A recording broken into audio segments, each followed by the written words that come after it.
बिस्मिल्लाहिर्रहमानिर्रहीम। अस्सलाम वालेकुम नाज़रीन, आप यूट्यूब चैनल देख रहे हैं। मैं इमरान खान हूँ। अब तक की सबसे बड़ी खबर यह है कि इसराइल के ऊपर ईरान ने अटैक कर दिया है और इसका पूरा एक बैकग्राउंड है। ये लड़ाई जो है गुज़िश्ता साल अक्टूबर से जारी है, जब इसराइल ने अटैक किया था गज़ा पे।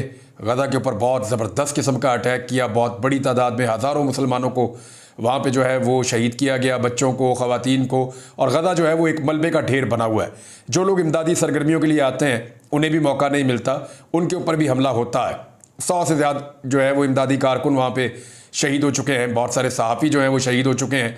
बहुत सारे जो लोग आलमी सतह पे काम करने के लिए आते हैं यूएन की जानिब से, उनकी शहादतें हो चुकी हैं। तो ये बहुत बड़ा एक रिकॉर्ड है जो गुज़िश्ता साल से इसराइली अटैक में हो रहा है और गज़ा पूरा का पूरा मलबे का एक ढेर बना हुआ है।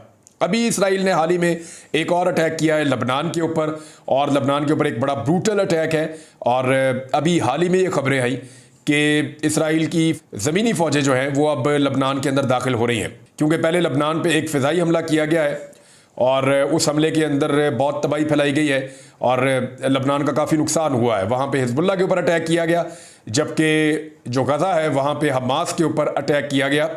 अब इस वक्त की जो सिचुएशन है वो मैं आपके साथ शेयर कर देता हूँ। अब तक की इतला के मुताबिक ईरान ने इसराइल के ऊपर बैलिस्टिक मिसाइल मारे हैं। ये जो बैलिस्टिक मिसाइल ईरान ने इसराइल के ऊपर मारे हैं ये कुछ 400 के करीब बताए जा रहे हैं, कुछ मीडिया में 180 के करीब रिपोर्ट किए जा रहे हैं, कुछ मीडिया में 100 के करीब रिपोर्ट किए जा रहे हैं। लेकिन ये ईरान ही ऑफिशियली बताएगा कि ईरान ने कितने मिसाइल दागे हैं, जबकि इसराइल जो है वो बताएगा कि वहाँ पे कितने मिसाइल हिट किए हैं।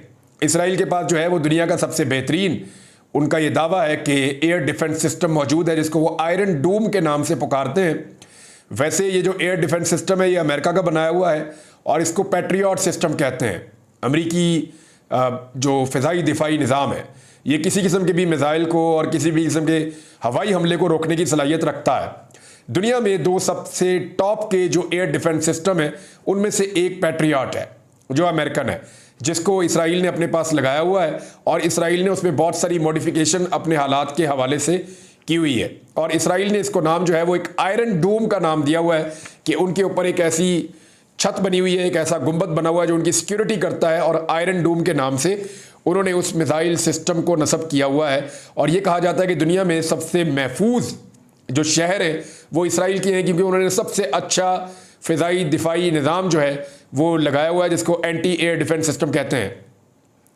एयर डिफेंस सिस्टम जो है वो कैसे डिसीव हुआ, ये एक बड़ा सवाल है, क्योंकि हमने जो मनाजिर देखे हैं उनमें ईरानी मिसाइल आ रहे हैं, ये बैलिस्टिक मिसाइल्स हैं, और ये आकर बराह रास्त जो इसराइली सरजमीन है उसके साथ, जो इसराइल के पास मकबूजा इलाके हैं वहाँ पर आकर टकरा रहे हैं। तिल अल बैब में अटैक किया गया, दीगर जगहों पर अटैक किया गया। ईरान की जानिब से जो दावे सामने आए हैं और अब तक जो ज़मीन से मनाजिर नज़र आ रहे हैं उनके मुताबिक जो रिहायशी इलाके हैं वहाँ पे ये अटैक नहीं हुआ। ये अटैक ज़्यादातर जो फ़ौजी तनसीबात हैं इसराइल की उनको निशाना बनाया गया है। मुसाद का जो हेडक्वार्टर है उसके बारे में इत्तला आई कि उसको निशाना बनाया गया है। कुछ जो इसराइली तनसीबात हैं जैसा कि उनकी गैस की एक फील्ड है उसको निशाना बनाया गया है, गैस पाइपलाइन है उसको निशाना बनाया गया है।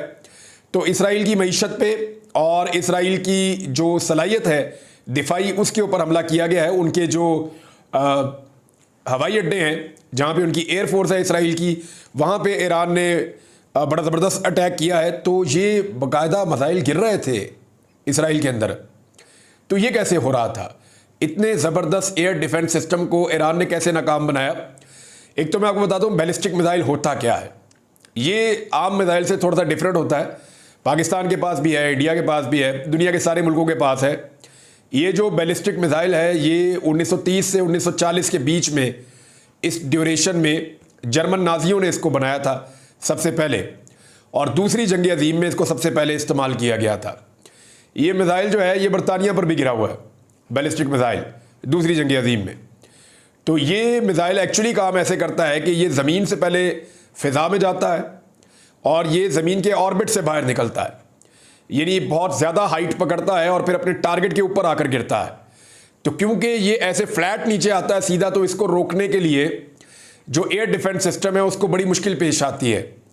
अभी तक जो हमने मनाजिर देखे हैं उसमें इक्का दुक्का ऐसे मिसाइल देखे हैं जो हवा पे फट गए हैं। ज़्यादातर मिसाइल जो है वो ज़मीन पर आकर लगे हैं और उन्होंने अपने टारगेट्स को हिट किया है। दूसरा जो बैलिस्टिक मिसाइल होता है इसकी एक और खूबी ये है कि इस पे जब आप एक दफ़ा टारगेट लॉक कर लेते हैं तो फिर आप तब्दील नहीं कर सकते। इसको जब आपने छोड़ा है तो हर एक मिसाइल के अंदर अपना एक टारगेट होता है और ये फ्यूल के साथ उड़ता है, रॉकेट की तरह ऊपर जाता है, ऊपर से वापस आता है। तो क्योंकि ये फ्यूल के साथ उड़ता है, रॉकेट की तरह ऊपर जाता है और इसके अंदर पहले से फिक्स कर दिया जाता है, हर मिसाइल को पता होता है कि उसको कहाँ जाकर गिरना है। तो जब मिसाइल निकल गया तो उसके बाद आप उसकी लोकेशन को तब्दील नहीं कर सकते। तो दो चीज़ें बहुत बुरी तरह एक्सपोज हुई हैं इस अटैक में। एक तो जो पूरी दुनिया की इंटेलिजेंस एजेंसीज हैं, ख़ासतौर पे जो मगरबी ममालिक की हैं, और मुसाद है, उसकी अपनी सलाहियत बहुत बुरी तरह एक्सपोज हुई है कि उन्हें पहले से नहीं पता चला कि ईरान किस वक्त उनके ऊपर अटैक करेगा। अगर वो पहले से प्रीएम्प्ट कर रहे होते तो शायद वो पहले ईरान के ऊपर अटैक करने की कोशिश करते।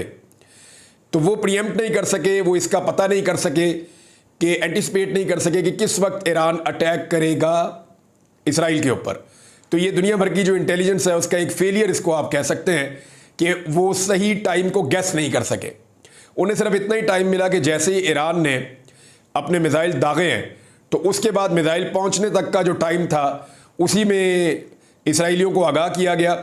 इसराइली फ़ौज ने पूरे इसराइल के अंदर जितने भी उनके सिस्टम लगे हुए हैं सायरन बजने के, उन्होंने वो सायरन ऑन कर दिए। इसराइल में जगह जगह पे ज़ेरे ज़मीन जो है वो बंकर बनाए हुए हैं और इसराइल ने ऐसा बंदोबस्त किया हुआ है कि वो अपने मैक्सिमम शहरियों को ज़िंदा रख सकें जंग के हालात में। यानी ऐसा बंदोबस्त पूरी दुनिया में किसी मुल्क ने दिफाई नुक्ता नज़र से नहीं किया। यानी बहुत सारे मुल्क हैं जहाँ जंगें होती रहती हैं और बहुत सारे मुल्कों ने बहुत जंगें लड़ी हैं, लेकिन जैसा दिफाई नुक्ता नज़र से अपने शहरियों की हिफाजत के लिए बंदोबस्त इसराइल ने कर रखा है वैसा दुनिया में किसी ने नहीं किया। उन्होंने ज़मीन के अंदर जो है वो खंदकें खोदी हुई हैं, ज़मीन के अंदर ट्रेंचेस बनाई हुई हैं और ज़ेरे ज़मीन बंकर भी बनाए हुए हैं। इसराइल की पूरी कैबिनेट और उनकी फ़ौजी क़यादत और उनकी पूरी की पूरी जो उनका सिस्टम है वो ज़ेरे ज़मीन चला जाता है और ज़ेरे ज़मीन उन्होंने पूरा अपना एक इंटरनेट का सिस्टम, अपना एक पूरा बिजली का निज़ाम, अपना एक पूरा मवासलात का हर चीज़ का उन्होंने एक पूरा सिस्टम बनाया हुआ है इसराइल ने। और उन्होंने सबसे ज़्यादा जंग की तैयारी की है इस पूरे रीजन के अंदर, बल्कि अगर आप कहें दुनिया में तो उनसे ज़्यादा किसी ने भी जंग की तैयारी दिफाई नुक्ता नज़र से नहीं की हुई कि अगर उनके ऊपर कभी अटैक आया तो वो क्या करेंगे। तो सायरन बजे फौरी तौर पे जो है वो जो इसराइली लोग हैं, जो वहाँ की आबादी है, वो ज़ेरे ज़मीन बंकर्स में चली गई। उनकी जो गवर्नमेंट है, उनके जो ऑफिशियल्स हैं, उनकी जो क़यादत है, वो सारे के सारे बंकर्स में चले गए और उन्होंने अपनी मीटिंग शुरू कर दी। अब ये लड़ाई हुई क्यों है? एक तो मैंने आपको बताया कि फेलियर ये है कि दुनिया भर की इंटेलिजेंस एजेंसीज गैस नहीं कर सकी, पहले से अंदाज़ा नहीं लगा सकी। दूसरा एक बड़ा फेलियर ये है कि जो आयरन डूम जिसके बहुत ज़्यादा चर्चे थे पूरी दुनिया में, वो बुरी तरह एक्सपोज हुआ है। आपको याद होगा कि अप्रैल के मिड में, इसी साल में, यानी आज से चंद माह पहले, अप्रैल का मिड था 2024 का ही, ईरान ने 300 के करीब ड्रोन्स और मिसाइल्स जो हैं वो मारे थे। हल्की नौइयत के मिसाइल थे और ड्रोन भिजवाए थे और ये बहुत स्लो जा रहे थे, इन्होंने बहुत टाइम लिया था, पूरी दुनिया देख रही थी इनको जाते हुए। तो इनमें इसराइल ने दावा किया था कि 99% तबाह कर दिए गए थे इसराइल के एयर डिफेंस सिस्टम के ज़रिए से। यानी आयरन डोम ने उस वक्त बड़ी कामयाबी के साथ 99% जो इसराइली ड्रोन्स आए थे या उनके साथ जो मिसाइल आए थे हल्के नौइयत के, वो तबाह कर दिए थे। तो उस वक्त इसका बड़ा चर्चा हुआ पूरी दुनिया में कि ज़बरदस्त एयर डिफेंस सिस्टम है। लेकिन मेरे ख्याल में ईरान ने उस वक्त शायद इनकी सलाहियत को चेक किया था और ईरान ने ये देखा था, गालिबन मुझे ऐसा लग रहा है, क्योंकि ईरान उस वक्त भी ये अटैक कर सकता था और आज वही सिस्टम काम नहीं कर रहा। ईरान ने इस सिस्टम को चेक कर लिया था, इस सिस्टम को आजमा लिया था एक मरतबा और उसे आइडिया हो गया था कि इस सिस्टम को कौन से हथियार डिसीव कर सकते हैं। तो अप्रैल से लेकर अब तक उन्होंने तैयारी की है और उसके बाद ये जो अटैक है ये बड़ा खौफनाक है। अच्छा, जब ये अटैक किया तो इसके ऊपर एक बयान जारी किया गया ईरान की जानिब से और ईरानी बयान ये है कि इस्माइल हनिया और सैयद हसन नसरुल्लाह इनकी शहादत के जवाब में हमने मकबूजा इलाकों के दिल को निशाना बनाया है। देखिए, ऊपर नीचे कुछ वाक़यात हुए। एक तो गज़ा के ऊपर अटैक हुआ, पूरी दुनिया उसकी मजम्मत करती है, अक़वाम मुत्तहिदा ने बहुत दफ़ा आवाज़ उठाई, पाकिस्तान भी कहता है, सारी दुनिया कहती है कि ये जंगबंदी की जाए, गज़ा के शहरियों को जीने का हक़ दिया जाए और वहाँ जितना जुल्म हुआ है उसका अजाला भी होना चाहिए, उनकी मदद होनी चाहिए। दूसरी बात यह है कि जो लबनान के अंदर अटैक हुआ, दुनिया उसको रोकने में भी नाकाम रही है। अब ईरान के नुक्ता नज़र से 2-3 बहुत बड़ी चीज़ें हुई हैं। नंबर एक, जो इस्माइल हानिया हैं हमास के लीडर, वो जुलाई में आए हुए थे ईरान में। 31 जुलाई 2024 को उनके ऊपर अटैक हो जाता है। 31 जुलाई 2024 को उनके ऊपर अटैक होता है और वो ईरान में उनको शहीद कर दिया जाता है। और वो ईरानियों के लिए एक बहुत बड़ा धचका था। और ये अटैक तब होता है जब ईरान के अंदर एक नए सदर हलफ उठाते हैं और वो उस तकरीब में आते हैं। और ये जो नए सदर जिन्होंने हलफ उठाया, मसूद साहब है इनका नाम, और इनका नाम थोड़ा सा मुश्किल है, लेकिन जो इनका पूरा नाम है वो है मसूद पज़ेश्कियान। तो इन्होंने 28 जुलाई 2024 को हलफ उठाया। इसी सिलसिले में आए हुए थे इस्माइल हानिया साहब। उनके ऊपर ईरान में अटैक हो गया और वो शहीद हो गए। ये ईरान के लिए बहुत बड़ा धचका था। फिर हिजबुल्लाह के एक सरबराह हैं जो ईरान के बहुत करीब थे, Hassan Nasrallah. Sayyed Hassan Nasrallah जो हैं, उन्हें 27 सितंबर 2024 को शहीद कर दिया गया और उन्हें शहीद किया गया लबनान में एक अटैक के नतीजे में, और वो भी इसराइल ने किया। तो ये दो बहुत बड़े इंसिडेंट हुए हैं। और इसके बाद जब इससे पहले जब अप्रैल में अटैक किया था ईरान ने गजा पे, ईरान के हमले के जवाब में जब अप्रैल में ईरान ने एक अटैक किया जो बड़ा कमज़ोर अटैक था, जिसमें ड्रोन्स गए थे, कुछ हल्के मिसाइल गए थे, तो इसराइल के बकौल उसने अपने आप को बड़ा प्रोटेक्ट किया था उस वक्त, और कोई नुकसान भी ऐसा नहीं हुआ था ज़्यादा बड़ा उनका। तो उसके बाद 19 मई को ईरानी सदर शहीद हो गए जो हेलीकॉप्टर पे ट्रैवल कर रहे थे। हेलीकॉप्टर लापता हो गया, बाद में पता चला वो शहीद हो गए हैं। तो ये भी एक इंसिडेंट ईरान के अंदर तवातर के साथ ऐसे वाकयात हुए हैं जिन्होंने ईरान को शेक किया है, और उनके लिए बड़ा मसला बन गया था क्योंकि ईरानी शहरियों का रद्द-ए-अमल बहुत ज़्यादा था और ईरान की अपनी एक पॉलिसी भी है। अमेरिका बार बार ईरान को मना कर रहा था कि आपने रद्द-ए-अमल नहीं देना, आपने अटैक नहीं करना, ईरान अगर अटैक करेगा तो अमेरिका रिटेलिएट करेगा। ये बार बार ईरान के खिलाफ अमेरिका कह रहा था। अभी ईरान ने वो अटैक किया है जिससे ईरान को बात रखने के लिए अमेरिका और उसके इत्तेहादी बार बार मना कर रहे थे। इसराइल ने स्टेटमेंट दिया है कि ईरान के इस अटैक के बाद अब कॉन्सिक्वेंसेस होंगे, इसके नताइज ईरान को भुगतना पड़ेंगे। अमेरिका ने फौरी तौर पे अपने इत्तेहादियों को कहा है कि ईरान के मिसाइलों को तबाह करने के लिए हमें अपना किरदार अदा करना होगा और ईरान के खिलाफ अब एक्टिविटी करेंगे। अमरीकी कौमी सलामती का हंगामी इजलास हुआ, उसके अंदर उन्होंने इसके ऊपर डिस्कशन की है। इसराइल ने फौरी तौर पे जो है हंगामी हालात जो है वो नाफिज कर दिए हैं, और अब तक ये पता नहीं चला कि इसराइल का नुकसान कितना हुआ है। लेकिन मगरबी मीडिया ने फौरी तौर पे जो इसराइली बच्चे और ख़वातीन हैं उनकी डरी हुई तस्वीर कुछ अपलोड की हैं, और फौरी तौर पे मगरबी मीडिया के ऊपर ये बहुत ज़्यादा चीज़ें आ रही हैं। हालांकि गज़ा के अंदर जो जुल्म हुआ इसका उसके साथ कोई मुवाजना भी नहीं कर सकता, लेकिन हमने ये देखा कि मगरबी मीडिया नॉर्मली गज़ा को किसी और तरह दिखाता है और इसराइल को किसी और तरह दिखाता है, और वो यूक्रेन को किसी और तरह दिखाता है और कश्मीर को किसी और तरह दिखाता है, या इराक को किसी और तरह दिखाता है, लिबिया को किसी और तरह दिखाता है। तो यहाँ पे एक दोहरा म्यार है मगरबी मीडिया का, जिसको बार बार बहुत सारे लोग इसका शिकवा करते हैं, और अक़वाम मुत्तहिदा में भी इसके लिए मुख्तलिफ दुनिया के लीडर जो हैं वो आवाज़ें उठाते रहते हैं। बहरहाल ईरान ने आयरन डोम को डिसीव किया है, आयरन डोम को नाकाम बनाया है और अपने अहदाफ को निशाना बनाया है। अब इसके नतीजे में इस खित्ते में एक जंग शुरू हो सकती है। देखिए, इससे पहले जब ईरान ने अटैक किया था तो नुकसान नहीं हुआ था इसराइल का। अभी जब नुकसान का तखमीना लगेगा तो पता चलेगा कि इसका रद्द-ए-अमल क्या आता है। अगर इसका रद्द-ए-अमल आता है तो याद रखिए अमेरिका को इस खित्ते के अंदर बहुत सारी सपोर्ट चाहिए होगी, बहुत सारे अड्डे चाहिए होंगे। ईरान के अगर समुद्र वाली साइड पे आप देखें या इसराइल वाली साइड की तरफ आप मूव करें तो आपको आइडिया हो जाता है कि एक तरफ ईरान के तुर्की है और उसके सामने आप और आ जाए आगे तो वो इराक आ जाता है। इराक के बाद अगर आप देखें तो बहुत सारे मुल्क हैं लाइन में, मैं आपको उनके नाम बता देता हूँ, मेरे सामने ये मैप खुला हुआ है।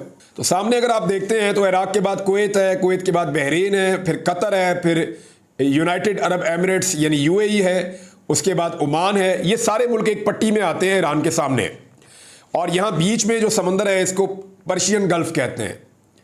अब ये अगर अमेरिका या मगरबी ममालिक अटैक करते हैं तो ये एरिया वो इस्तेमाल करेंगे, लेकिन ईरान को अंगेज करने के लिए उन्हें अफ़गानिस्तान वाली साइड से या तुर्कमानिस्तान वाली साइड से या पाकिस्तान वाली साइड से सपोर्ट चाहिए होगी, और इसके लिए वो आने वाले दिनों में दबाव बढ़ा सकते हैं पाकिस्तान के ऊपर भी और अफ़गानिस्तान के ऊपर भी, तुर्कमानिस्तान के ऊपर भी, आज़रबाईजान के ऊपर भी। लेकिन क्योंकि ये जो बाकी ममालिक हैं इनके ईरान के साथ ताल्लुकात ठीक हैं, तो पाकिस्तान को मुमकिना तौर पे एक प्रेशर सिचुएशन का सामना करना पड़ेगा आने वाले दिनों में, क्योंकि पाकिस्तान जो है पूरी एक साइड लगती है पाकिस्तान की बलूचिस्तान के सूबे की ईरान के साथ, और वहाँ पे अमरीकी बहुत सारे मफादात हो सकते हैं। खुदा न खास्ता अगर इस खित्ते में एक लड़ाई छिड़ जाती है तो उस सूरत में फ़िलहाल नाज़रीन खित्ते में जो फ़िज़ाई हुदूद है, जो कमर्शियल फ़्लाइट्स हैं, वो सारी बंद कर दी गई हैं और एक तनाव का माहौल है पूरे खित्ते में। और ये बारूद पे बैठे हुए हैं सब के सब मुल्क। अगर अभी भी होश के नाखून ना लिए गए और जंगबंदी ना करवाई गई पूरे मिडल ईस्ट में और हर किस्म की जंगी एक्टिविटी को ना रोका गया, तो ये आग फैली तो बहुत सारे लोग इस खदशे का इजहार कर रहे हैं कि खुदा न खास्ता ये खित्ता या दुनिया तीसरी जंग अजीम की तरफ जा सकती है। बहुत सारे और सवाल आते हैं जो उठाए जा रहे हैं, दिफाई नुक्ता नज़र से बहुत सारी चीज़ें सामने आ रही हैं। हमारी टीम ने इसके ऊपर काम शुरू कर दिया है, हम यहाँ से डाटा कलेक्ट कर रहे हैं, जैसे जैसे अपडेट्स आएंगी आपके साथ शेयर करेंगे। तो अपडेट आपको करते रहेंगे नाज़रीन। अब तक के लिए इतना ही, अपना ख्याल रखिएगा, अपने इस चैनल का भी। अल्लाह हाफ़िज़।